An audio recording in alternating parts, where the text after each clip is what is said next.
Friends, मैं संदेश अपने यूट्यूब चैनल पर आप सभी लोगों का स्वागत करता हूं। और आज हम लोग एक बहुत ही इम्पोर्टेंट टॉपिक पे बात करेंगे, हाया सोफिया। इस समय जो विवाद चल रहा है वहाँ पे हाया सोफिया के बारे में अगर हम लोग सबसे पहले बेसिक से स्टार्टिंग करें, बहुत ज़्यादा हम लोग इसमें अंदर नहीं जाएंगे डीप में, बस हम लोग बेसिक बेसिक बातों पे चलेंगे। क्या मेन कारण है जो समस्या उत्पन्न हुई है उनका। तो सबसे पहले तो आपको ये जान लेना ज़रूरी है कि वर्तमान समय में इसे एक मस्जिद बना दिया गया है। अभी कुछ ही दिनों पहले आपने न्यूज़ में पढ़ा होगा।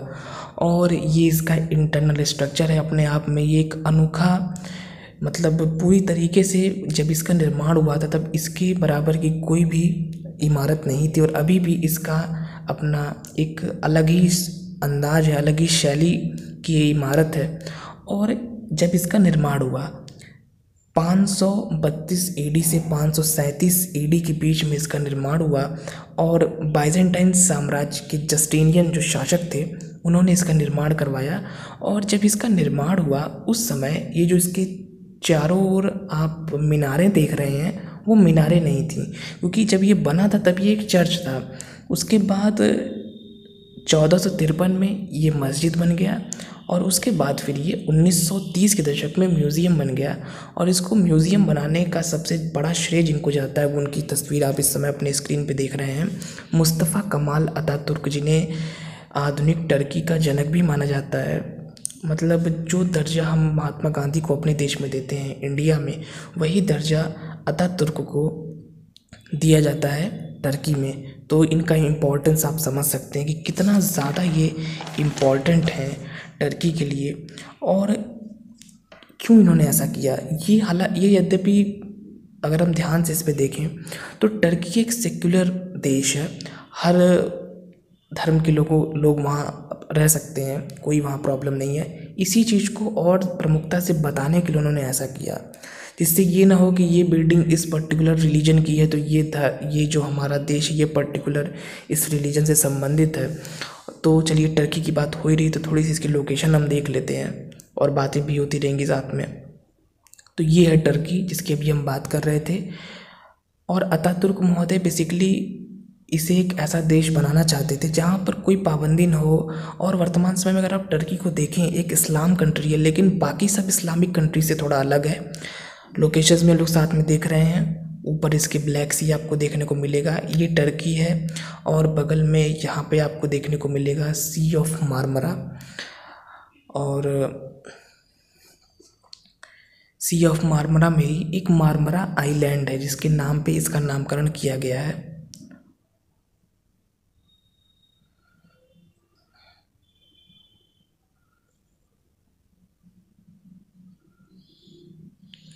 और इधर ये तो ब्लैक सी हो गया, सी ऑफ मार्मरा, ये हो गया हमारा एजियन सी।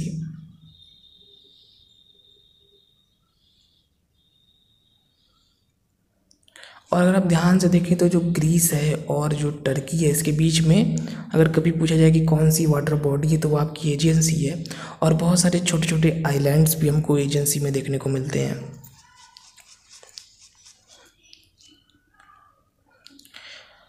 साउथ में आपको भूमध्य सागर पता ही है, मेडिटेरेनियन सी। और यहाँ पे साइप्रस एक देश भी है, एक आइलैंड कंट्री। तो इसको बस दिखाने का ही मतलब था कि आप ये पूरा समझ जाएं अच्छे से कि ये अगर ईस्ट छोड़ दें तो नॉर्थ की ओर से, वेस्ट की ओर से और साउथ की ओर से ये पूरा वाटर बॉडीज से घिरा हुआ है।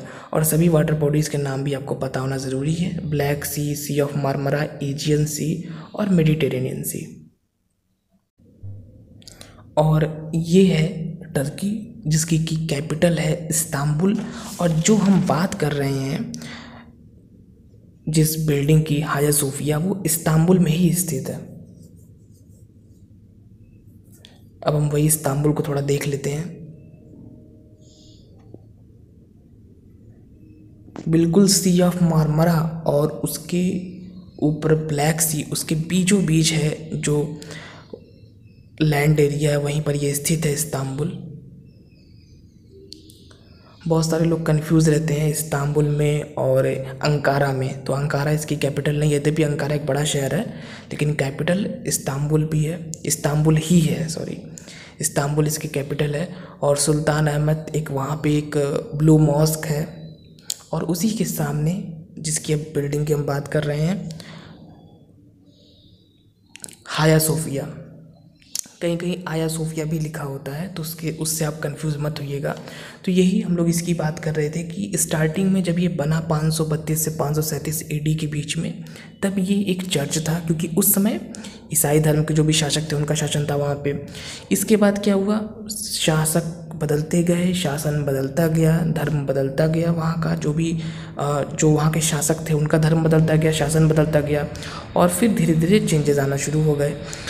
1453 में ये मस्जिद बन गया, और उसके बाद फिर इसे एक 1930 के दशक में, वही अभी हम बात कर रहे थे कि इसे एक म्यूज़ियम का दर्जा दे दिया, और 1935 से तो ये सभी लोगों के लिए खुल भी गया था। फ्रेंड्स, यहाँ पर आप मैप में मैंने छोटा सा एक मैप मैं आपके लिए लेके आया हूँ, इसमें आप इसके स्क्रीनशॉट ले लीजिए, और इससे क्लियरली आप देख रहे हैं कि जो टर्की है उसके एक और ब्लैक सी है, एक और सी ऑफ मार्मरा है, एक और एजियन सी है, और एक और मेडिटेरेनियन सी है। तो ये एक इम्पॉर्टेंट चीज़ है, क्योंकि वाटर बॉडीज़ के बारे में पता होना बहुत ज़्यादा ज़रूरी हो जाता है आपके लिए। और ये है टर्की का फ्लैग, झंडा, इससे आप उसको पहचान सकते हैं। कभी भी ये झंडा अगर आपके सामने आए तो आप पहचान लीजिए। अब इनके बारे में जानते हैं हम लोग। रेसेप ताइप एर्दोगन, ये वर्तमान समय में प्रेसिडेंट ऑफ टर्की हैं, और इनकी पार्टी है जस्टिस एंड डेवलपमेंट पार्टी। और जो पूरा का पूरा घटनाक्रम है कि एक म्यूज़ियम से बदल करके इसको क्या बना दिया गया है, एक मस्जिद बना दिया गया है। उन सब के पीछे अगर किसी व्यक्ति का सबसे बड़ा हाथ है तो वो हैं ये, जो कि वर्तमान समय में टर्की के प्रेसिडेंट हैं। और इन्होंने चुनाव के दौरान, जब चुनाव हो रहे थे, तो इन्होंने वादा भी कर दिया था जनता से, चुनाव जब हो रहे थे, तो इनका काम था ही कि अपने वादों को पूरा करना, और इन्होंने वही किया। तो अब ये इनकी सोच है, लेकिन जहाँ तक है कि ये अच्छी बात नहीं है, क्योंकि टर्की को एक सेक्युलर देश के रूप में हम जानते हैं, और ऐसा होने से जो वहाँ के ईसाई लोग थे उनके ऊपर बहुत ही उनकी मानसिकता प्रभावित होगी।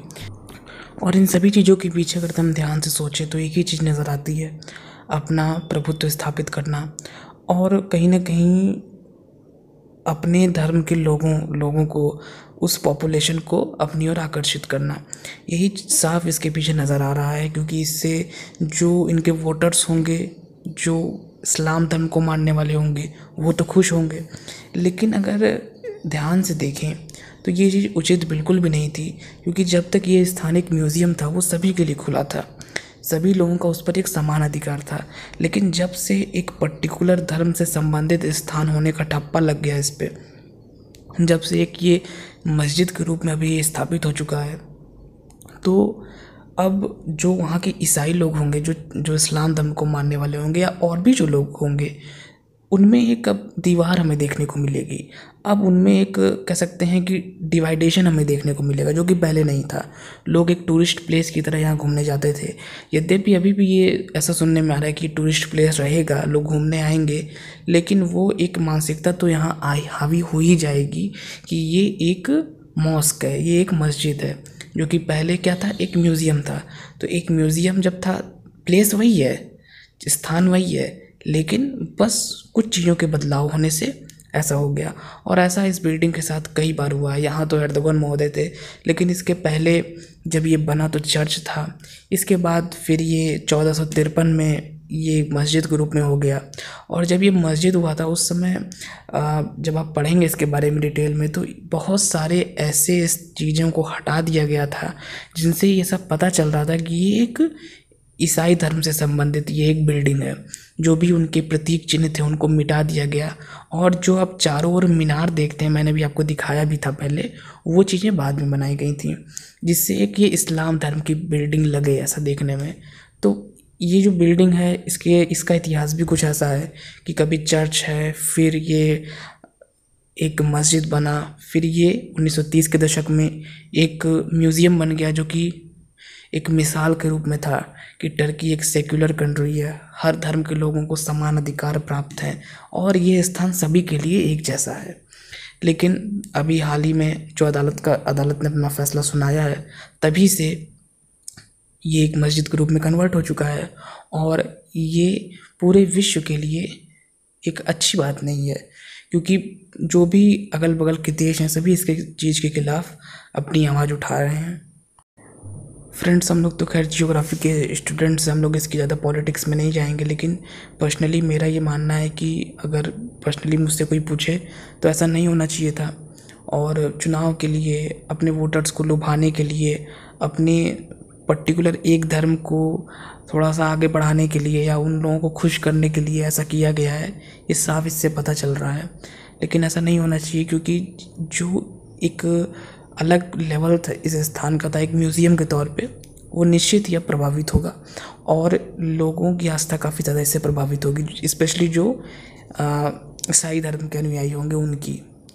तो फ्रेंड्स, फ़िलहाल इस छोटे से अध्याय में इतना ही। हम लोगों ने बस बेसिक बातों को समझा यहाँ पे, और जो भी इम्पोर्टेंट लोकेशंस थी, मेरा बस मुख्य उद्देश्य आपको इसके बारे में कुछ चीज़ें बताना था और इसकी इम्पोर्टेंट लोकेशंस में क्या क्या इम्पोर्टेंट है, कौन कौन सी इम्पोर्टेंट वाटर बॉडीज़ हैं, इसके बाद इससे आपका परिचय कराना था।